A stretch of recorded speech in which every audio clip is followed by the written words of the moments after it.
Coming up on this episode, a lot of Warriors content to get through. Of course, we had the second day of the NBA draft yesterday where the Warriors made some trades and also added 3 new players to the roster, plus all the latest on Chris Paul, Klay Thompson, Andrew Wiggins, and of course, Paul George. Will the Warriors trade for the 9-time All-Star? That's all ahead. Yes, welcome back to the Golden State with Mates podcast. On an episode that will probably be out around midnight for those of you on the West Coast in America. But I thought I wanted to get it out anyway because there's bound to be more news by the morning. And for those of you in Australia or elsewhere around the world, it might be a better time to either watch on YouTube or listen on your podcast provider, wherever it may be. Plenty of Warriors content to get into. You'll see that I'm at a brand new location, moving into a new joint at the moment, hopefully on the wall behind me.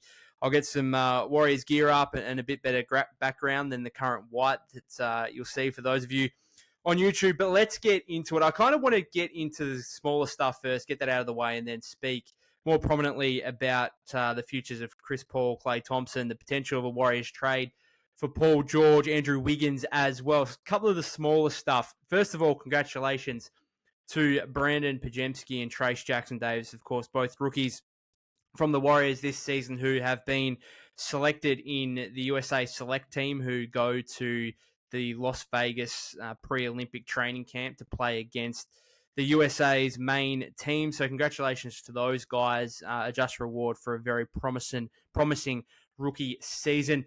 The other bit of information I wanted to let you guys know about is Lester Quinones, who, of course, played 37 games for the Warriors this season, shot nearly 37% from three-point range, had a semi-prominent rotation role for about 15 games there mid-season when the Warriors were dealing with some injuries and, of course, the suspension of Draymond Green. It looks like his time at the Warriors might be over. The Warriors failing to offer him or tender him a qualifying offer, which allows him to be an unrestricted free agent rather than a restricted free agent. So clearly the Warriors are pretty okay with allowing Leicester to go out and explore the market. And I thought this move might come after what they did yesterday, which were some pretty minor moves, but for guys like Lester Quinones, who are, 13th, 14th, 15th guys on the roster, it was going to have some impact. I'll go through this in kind of chronological order, what we saw yesterday. I woke up, missed the trade, was a couple of hours from it. Happened about, I think, 4 o'clock in the morning, my time, and then didn't wake up. I was ready to wake up 6 a.m. ready for the second round of the draft. Missed the trade where the Warriors dealt the 52nd overall pick to the Oklahoma City Thunder for Lindy Waters III. My initial reaction, I don't hate it. Clearly, the Warriors think that they were going to get more out of Lindy Waters III than what they would have with the 52nd pick, although they ended up reacquiring that. I'll talk about that in a second. But Lindy Waters III, as I said, 3 years of experience, flat-out shooter, doesn't do a whole lot else. But this is a Warrior team that needs more shooting on the roster, particularly off the bench. Very reliant on Steph Curry and Klay Thompson last season, where they were the only two guys that made more than 1.3 threes per game last season. Previous to that, the Warriors had 5, I think, in the 2022-23 season, and 4 players make at least 2 3-point attempts in their 2021-22 championship season. So they need a lot more shooting, particularly if Klay Thompson leaves, as is probably becoming expected in free agency, you'd have to say. Again, I'll talk about that in a second. But Lindy Waters III has shot around 37-38% in his 3-year career, shot 43.5% from three-point range this season. Yes, limited opportunity, only played, I think, 38 games with the Thunder, averaged 7.4 minutes. Kind of squeezed out of their rotation, which is probably to be expected for a team that rose up the rankings to win the Western Conference in the regular season. So clearly a guy who I don't think is necessarily going to be a guarantee to be in the rotation next season, but the Warriors need shooting. Mike Dunleavy Jr. kind of spoke about him as a plug-and-play option for them, and again, could become a lot more critical if Klay leaves in free agency. So I don't mind the pickup at all. Cheapest chips, $2.2 million contract that it sounds like the Warriors are going, or they have basically confirmed they're going to guarantee for next season. So I don't mind it as an end of the roster, 13th, 14th guy. And then they ended up acquiring that pick back.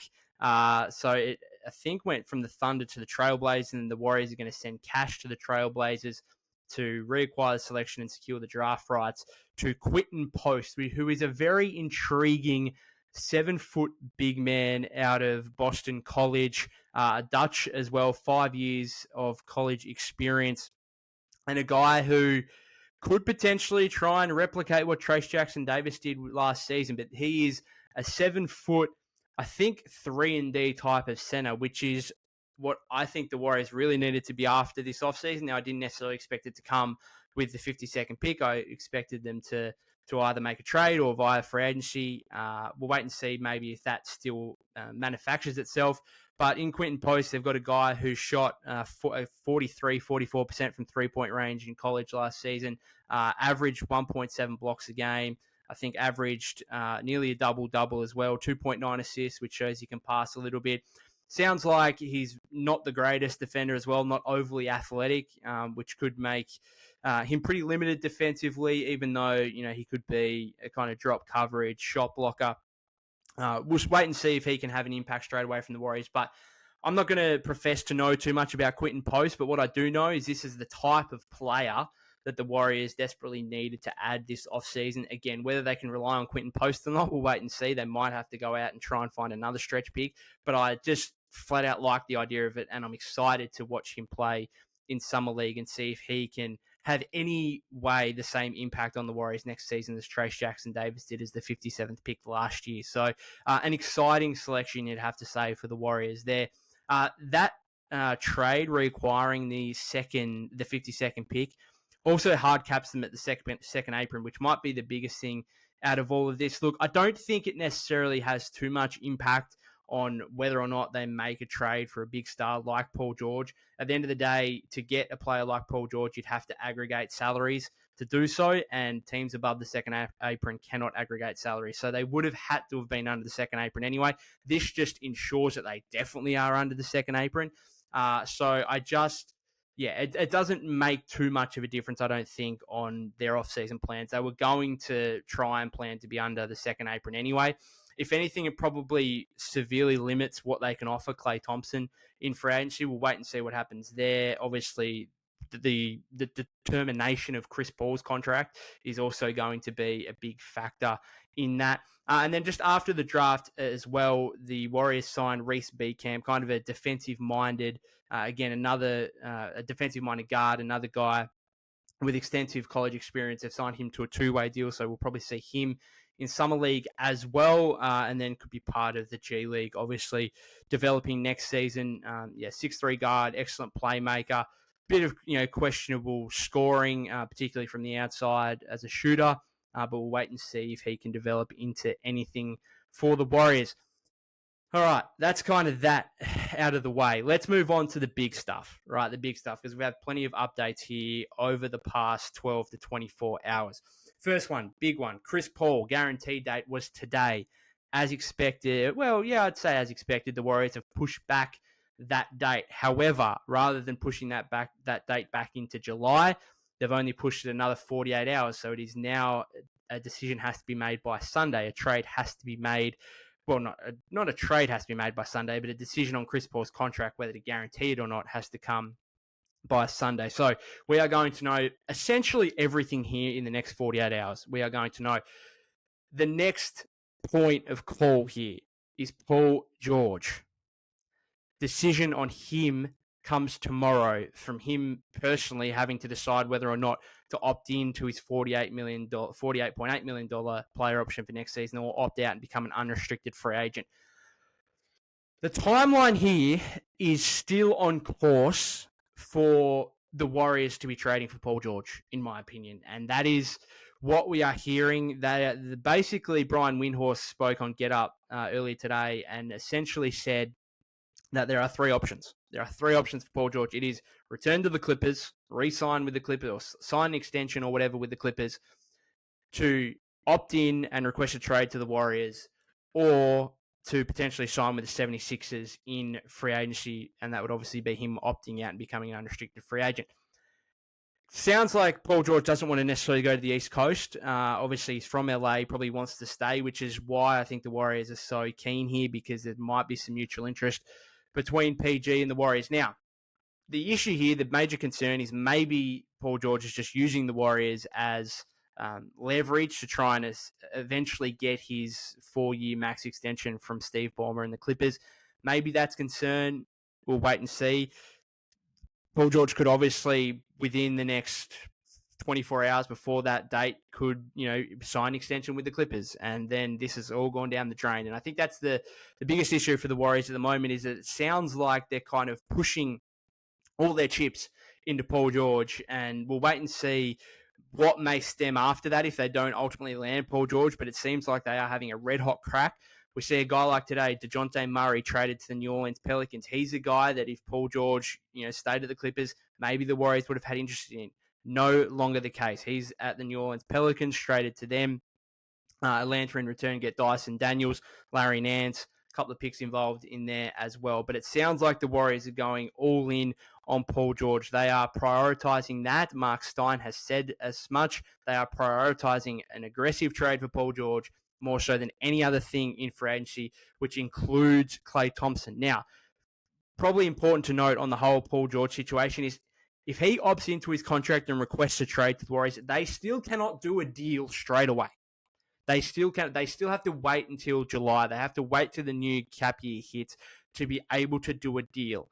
However, what I would assume may be able to happen is what exactly they've done. Now, this is on a much bigger scale than what they've just done.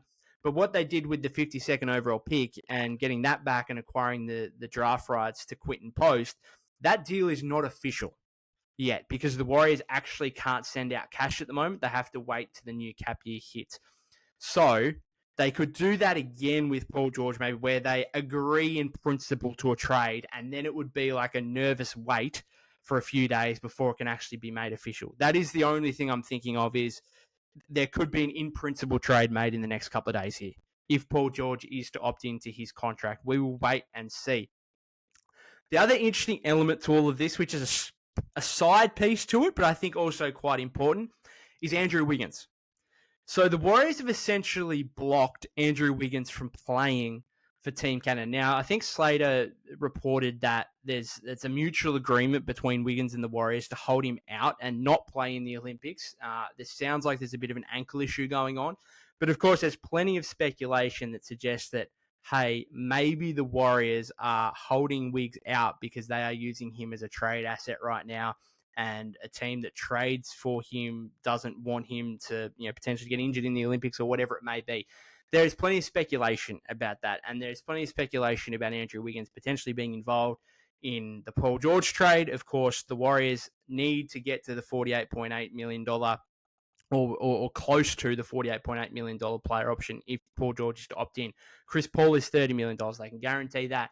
Where does the other stuff come from? Is it Gary Payton II, Kevon Looney, Andrew Wiggins? Of course, you can go bang, Paul and Wiggins. That gets you to $56 million. Maybe maybe the Clippers send back PJ Tucker, who's just opted into his player option for next season. Maybe there's a deal constructed around that. Warriors give picks. Jonathan Kuminga is the other piece of all this, who continues to have his name garnered in speculation, where he might be the ultimate deal breaker here. Are the Warriors going to be willing to give up Jonathan Kuminga in a deal for Paul George? Are the Clippers going to be willing to trade Paul George without Jonathan Kuminga in the deal? Who knows? It's a wait-and-see game. Me, personally, I would not be trading Jonathan Kuminga for Paul George. In a normal scenario, I think I said this on last episode, in a normal scenario, I would trade Jonathan Kuminga in a deal for Paul George, but not when I'm having to trade for the guy and then give him a 4-year, $220 million extension, which means I'm paying him $60 million when he's 38 and 39 years old. I'm just not doing that. Now, maybe it's a way for the Warriors, again, as I said last episode, they get off Kuminga and therefore they don't have to pay him an extension, which would probably also look like, 4 years, 120 plus, potentially. Maybe that is a way for them to kind of work out the books going forward where they can afford to pay Paul George that extension because they're not also paying Jonathan Kuminga in excess of $120 million. Maybe that's part of the plan. We will wait and see. But if you're adding Jonathan Kuminga to Chris Paul, to Gary Payton II, you might have to throw a pick in there. Maybe Loon is in it. And you're also letting, Klay's walking out the door in free agency. Things are starting to stack up here. things are starting to stack up where you're talking about, your backup point guard, your best young asset, your franchise legend, veteran sharpshooter, who still averaged 18 points per game on 38% three-point shooting this season, still a productive player. Things are starting to add up here in terms of what's going out the door to allow Paul George to come back in. And, of course, as I said before, you are giving Paul George a 4-year, $220 million extension. Now, I have said all along the Warriors need a trade for a second star. Paul George can be that second star. He's a great player, absolutely great player, but not every star is created equal in terms of what else comes with it, in terms of what's going out the door and what you're having to pay that guy going forward, particularly when he's 34 years of age. It is not going to be a perfect trade by any means. Now, maybe there's a window where this could be perfect, right? And I might go through that in a second. But there is going to be risk associated with this, and it's going to be how much risk are the Warriors willing to make to get this deal done. Are they going to be willing to give up Jonathan Kuminga? That is probably the big question here that could prove the deal breaker on whether or not Paul George is a Golden State Warrior in the next few days, in principle anyway, and whether the Warriors can make a deal with the Clippers. Klay, I think we are getting to a point here, and I'm getting to a point where I'm resigned to the fact that Klay's leaving. There's a way. Now, I'm going to explain it in a minute. There's a way in which you could try and trade for Paul George and still have a bit of coin left over to try and offer Klay Thompson something reasonable. And I think if it came down to it, I would prefer to try and re-sign Klay Thompson on $15 to $20 million per year and give up Andrew Wiggins. I'd rather do that than keep Wiggins and lose Klay. That's just my thought on all this. And again, I think there's a way where the Warriors at the last minute might be able to try and reel Klay in and offer him something reasonable. It's not going to be the 2-year 48 that he got offered at the start of the season, but maybe it's enough to sway him back to the Warriors. Maybe it takes a Steph Curry phone call and says, man, you know what? We love you. We've been through everything together. We've just traded for Paul George. Let's run it back. You, me, Dre. We've added Paul George. Maybe we've kept Kuminga. We've still got Trace Jackson-Davis. We've still got Brandon Pajemski, maybe. Let's run it back. There is a window here to try and add a 5th title, and maybe that's enough. Maybe that's enough after everything the Warriors and Klay Thompson have been through to get him back to the franchise. Because right now, it sounds like Klay's bloody pissed off, and I understand why. Because the Warriors are clearly aggressively targeting Paul George and prioritizing that over the re-signing of Klay Thompson, which I understand from both points. I can understand why Klay Thompson is pissed off and why he's now looking around at other potential destinations. I can also understand it from the Warriors' perspective because Paul George is a better player right now than Klay Thompson is.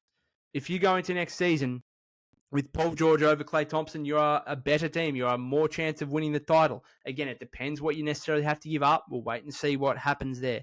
But just if you're picking between Klay Thompson and Paul George, you are going to prefer Paul George as a player right now at their respective stages of their career. But the big one here for the Warriors is that Klay Thompson reportedly has strong mutual interest with the Dallas Mavericks, according to NBA insider Mark Stein. Now, that's going to be a bitter pill to swallow. That is going to be a bitter pill to swallow if the Mavericks, who have just traded Tim Hardaway Jr., created a bit of cap space to kind of have the mid-level exception available to them. Is Klay Thompson going to go to the Mavericks for like 3 years, 45? Like less than $15 million a year? Really? To a team that just came out of the West and went to the NBA Finals to pair with Luka Doncic and Kyrie Irving?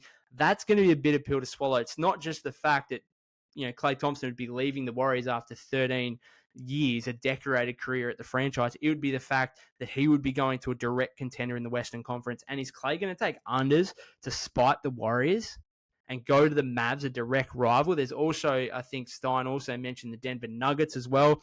If they lose Kentavious Caldwell-Pope, they would have interest in Klay Thompson. Look, these are perfect fits.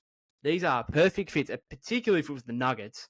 Particularly now, I think things might be a bit more difficult for them, but can you imagine Klay spotting out from Jokic in the post? My goodness. That would be a perfect fit. And there's going to be other suitors as well. We know Orlando probably still going to be in the mix. Philadelphia potentially as well. If they can't get Paul George, they're still going to have $60 million in cap room. Klay Thompson could certainly get a bigger deal from them potentially. So we will wait and see what happens here with Klay Thompson, but things do not look good for him returning to the Warriors. In fact, I mean, I'm consigned to it. I think it's just he's gone. I think he's gone, and the Warriors therefore have to be very careful with what else they do in the next 24 to 48 hours to try and put a competitive team together for next season. So the worst case scenario right now, let's outlay these things. The worst case scenario right now is if the Warriors end up waiving Chris Paul's contract because they can't find a trade, and then they lose Klay and Francie. That would be an absolute nightmare. An absolute nightmare, and in no way prioritizing the remaining prime of Stephen Curry. That would be an absolute nightmare because now essentially you're running it back with Steph and Wiggins and Kuminga and Draymond, and it's like, geez, our only chance of, I'm going to put that out there, the only chance of them being a playoff team next season, if that was the case, was if Jonathan Kuminga all of a sudden became pretty much an all-star straight away next season. That would be their only way of making the playoffs. Other than that, this is not a playoff team if that happened.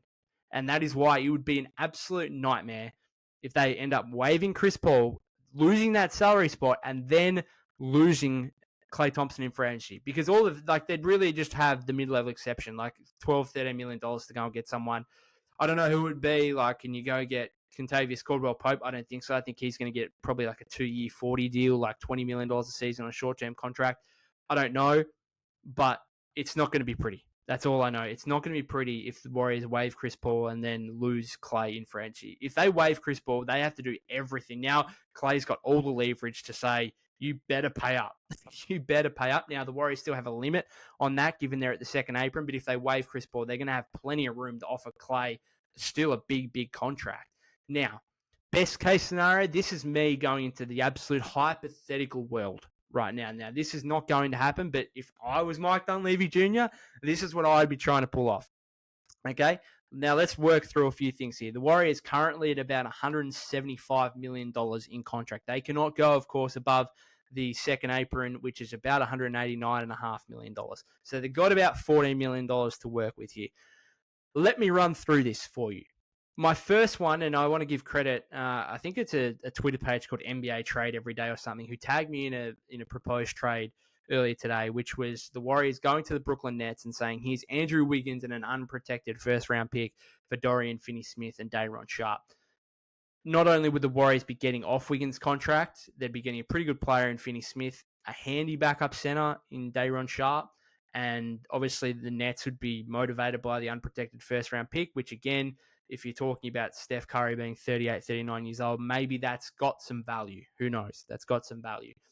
It would allow the Warriors to shave off about $7.5, $8 million in salary, which takes them down to, 167, 168. You then go and make your move for Paul George, right? Where it's Chris Paul, you guarantee that contract. You add GP2, Kevon Looney, Moses Moody, and picks for Paul George, and maybe the Clippers throw back in Amir Coffey, because that would make it'd be about $52.7 million each way in that scenario. Maybe, again, the Clippers probably not going to accept that. They're probably going to either want a third team to get involved, or they're going to just flat out want Jonathan Kuminga and they'll refuse otherwise. But again, this is my ideal situation over the next 48 hours. Again, Chris Paul, Gary Payton II, Kevon Looney, Moses Moody, and picks for Paul George and Amir Coffey. Right? That still remains you at about $168 million. At that point, you would have a roster consisting of Steph Curry, Paul George, Draymond Green, Trace Jackson-Davis, Jonathan Kuminga, Brandon Bajemski, Guy Santos, Quentin Post, Lindy Waters III, Dorian Finney-Smith, and Day'Ron Sharpe. That is 11 players at about $168 million. Klay, here's 15 to 18 million. Here's maybe you go 3 years. Maybe you go, Klay, here's 3 years, 54. You wanted a 3-year contract? Here it is. 3-year, $54 million deal. About that, 3-year 50, 3-year 55, something like that. Is that enough to bring you back? Because now, if you bring Klay Thompson back on that number and you're talking about a team with Steph Curry, Klay Thompson, Paul George, Draymond Green, Trace Jackson-Davis, that's a bloody good starting five. You can remove TJD out there. You can throw in Kuminga. You've still got Pods there. You've got Dorian Finney-Smith, who's a starting caliber player coming off the bench. Day'Ron Sharpe can be a decent backup five. and you've got the young guys, Guy Santos, Quinton Post, Lindy Waters the third. Now you're talking. That's 12 players. You might still have just minimums in free agency to try and go out. Again, if you trade for Paul George, maybe a free agent is more willing. Patrick Beverley, because he's been tweeting about this whole bloody thing. Maybe it's Pat Bev, right? I don't know. I'm just spitballing here. This is my ideal offseason. This is my ideal next few days for the Golden State Warriors. Very unrealistic. Realistic financially, unrealistic in terms of, you'd have to get Brooklyn to agree to that trade. You'd have to get the Clippers to agree to that trade. It's going to be very, very difficult. But I'm just talking about the ideal scenario where essentially you trade for Paul George and you still re-sign Klay Thompson. That would be ideal. If it means letting go of Andrew Wiggins, which you'd have to make that happen, you're obviously getting rid of Chris Paul. If you can, these are the 3 key points. Trading for Paul George, re-signing Klay Thompson, and keeping Jonathan Kuminga out of the Paul George trade. If you can do those 3 things, that is a perfect offseason, in my opinion. Now, whatever else happens around the edges, I think you're going to be able to live with if the Warriors pull off those 3 things. And I think over the next few days, that is probably what is going to be the key here. Again, if you trade for Paul George, you can re-sign Klay, and you can keep Kuminga out of the trade. That's what I'm focusing on right now. That is, everything else is, so long as you obviously keep Draymond and you keep Steph as well. If you can go into next season with those 5 players, Steph, Klay, Paul George, Draymond, Kuminga, if you've got those 5 players heading into next season, there's a window to win the NBA championship. There's a window to at least one. I'm sure they'd get back to the playoffs in that scenario, and I think there's a window for them to be able to go deep in the Western Conference. That is the ideal scenario here over the next few days. Will be very, very, very difficult to pull off, but we will wait and see what Mike Dunleavy Jr. can do. Other than that, guys, might finish it up there. By the time you listen to this, there might be some new news, fresh news coming in the morning. Of course, tomorrow is going to be or today, for those of you watching, is going to be a big day because we are going to wait and see what happens with Paul George and whether or not he opts in or opts out of his $48.8 million player option. If he opts in, then if he opts in and there's no extension on top of that from the Clippers, then the likelihood of him coming to the Warriors, I think, significantly increases. So it's a wait-and-see game right now. Other than that, if you haven't subscribed to the YouTube channel already, that would be greatly appreciated. You can follow me at POC252, POK252 on X/Twitter. If you are on YouTube, let me know in the comments what you want the Golden State Warriors to do over the next few days. Are you happy in the fact that they are prioritizing Paul George over Klay Thompson? Would you be willing to give up Jonathan Kuminga if it means getting Paul George? Let me know.